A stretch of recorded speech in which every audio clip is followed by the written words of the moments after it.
Morning, fellas. Got a call about you, too. Let me see some ID. We're just eating breakfast. We're not required to show ID without a reason. Then stand up. Both of you. He walked into a diner, scanned the room, walked past every white customer, and stopped at the table with the two black men. No crime, no suspicious behavior, no legal basis whatsoever. Just a vague call about two black men sitting in a corner booth. And Officer Todd Harrington had already decided what he was looking at. What he did not know, what he was about to find out in front of a diner full of recording phones, was that the two men he was trying to drag out in handcuffs were undercover detectives from his own department, and every single word he said was being captured on his own body cam. Drop a comment right now. Where are you watching from? And if you believe two black men should be able to eat breakfast without being treated like criminals, hit subscribe, because this story ends in the most satisfying way possible. Detective Kelvin Price and Detective Rashad Monroe had been working undercover narcotics for years. Kelvin was 38, 12 years on the force. Rashad was 34, 9 years in. They dressed the way undercover detectives dress: jeans, hoodies, nothing that would draw attention. That Tuesday morning they were at Rosie's diner reviewing case notes over breakfast. Surveillance details, a list of contacts, the kind of conversation that happened over eggs and coffee when you were building a case, and every piece mattered. Kelvin sat with his back to the wall. Old habit, 12 years of police work teaches you to always face the door. He saw Harrington walk in, watched him scan the room, watched his eyes move past the white couple at the window booth, past the elderly man at the counter, past the woman with the laptop, watched them stop, right on their table. Harrington walked straight over without speaking to a single person, without observing anything, without asking a single question. He stopped at their booth and looked down at both of them.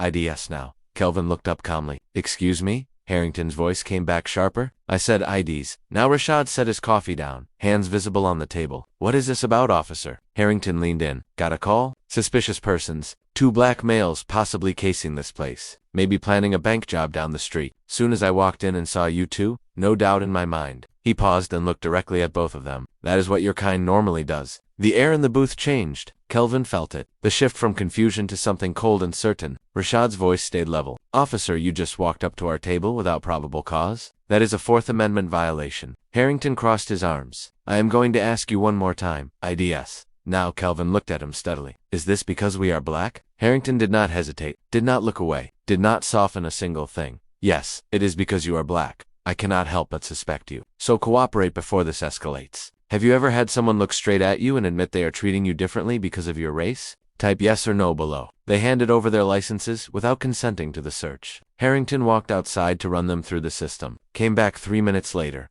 Clean, both of them. No warrants. No priors. Nothing. He tossed the IDs on the table between them. You need to leave. Both of you, get up and get out. Rashad's voice went hard. We are here for breakfast. We have not committed any crime. You do not have the right to remove us. Harrington unclipped his handcuffs from his belt and held them up so both men could see them clearly. Leave now, or I am cuffing you and dragging you out. That was when Frank Castillo walked over from behind the counter. Frank had owned Rosie's diner for 18 years. He had seen arguments, proposals, breakdowns, celebrations. He knew when to stay back and when to step in. He stepped in. Officer, what is going on? I am the owner. You are disturbing my customers. Harrington turned on him. These two are plotting something. I got a call. You better help me get them out, or there's going to be a problem for you too. Frank held his ground. Unless they are willing to go, I cannot make them leave. And from what I can see, they have not done anything wrong. Harrington stepped closer to Frank. His voice dropped to something cold and deliberate. Keep quiet, or I will arrest you too for interfering with police business. Frank took a step back, but he did not leave. Harrington turned back to Kelvin and Rashad, his hand wrapped around the handcuffs. Last chance. Stand up right now. Kelvin looked at Rashad. Rashad looked at Kelvin. Then they both reached inside their jackets. Two smooth practiced movements. Two gold badges came out at the same time. Kelvin held his up. Detective Kelvin Price, Charlotte Police Department, Narcotics Division. Rashad held his up right beside it. Detective Rashad Monroe, Charlotte Police Department, Narcotics Division. The diner went completely silent. Harrington's hand froze halfway through a movement he could not finish. His face went through 4 expressions in 3 seconds.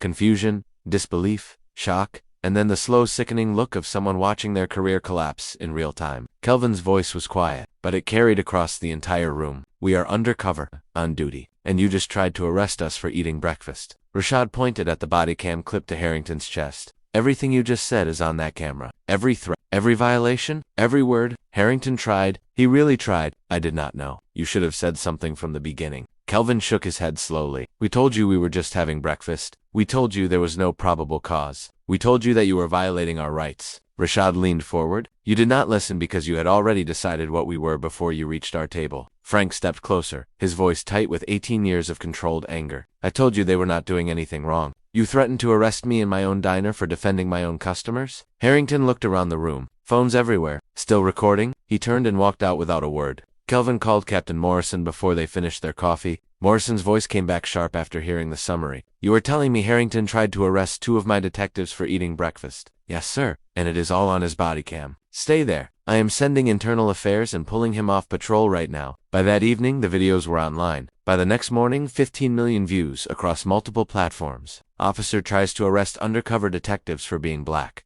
Cop threatens diner owner for defending his own customers. Charlotte officer caught on camera, admitting he targeted men because they are black. Harrington was placed on administrative leave immediately. Internal Affairs pulled his body cam footage and his personnel file. 3 prior complaints, all from minority residents, all dismissed without serious consequence. 3 weeks later, he was terminated. 5 years on the force. Career over at The federal lawsuit settled for $900,000. Kelvin and Rashad donated every dollar to civil rights organizations providing legal defense for victims of police misconduct. Frank Castillo settled separately for $500,000 for being threatened with arrest in his own business. The department implemented mandatory bias training, new ID check protocols requiring documented probable cause, an independent civilian review board, and quarterly body cam audits. Kelvin and Rashad still work narcotics, still go undercover, still eat breakfast at Rosie's almost every Tuesday. Frank keeps their usual booth reserved. There is a small sign on the wall behind his counter now. Everyone is welcome here, no exceptions. Here's what this story comes down to. Harrington walked into that diner and admitted out loud, "Yes,